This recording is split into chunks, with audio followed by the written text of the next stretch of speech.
Bossing! A day in my life as a ATV dealer. Ngayon, nandito tayo sa San Fernando, Pampanga.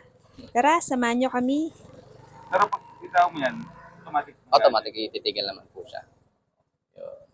Okay. So, Tapos dapat mas maigi po kung naka-neutral po siya. Para pag gagamitin ng bata, baka mapindot po yan. Ito po yung patayan ng makina po. Tapos ito po yung dashboard natin. So sa dashboard, sir, itong susi, dito rin po tayo magpapaandar. Kailangan, sir, itong kill switch natin, nakataas po siya. Okay. Yung bilog po na yan. Yun. Tapos hindi niyo po siya mapapatay yung makina dito. Dito pa rin po tayo, ano? Tapos kailangan ibabalik lang din po siya.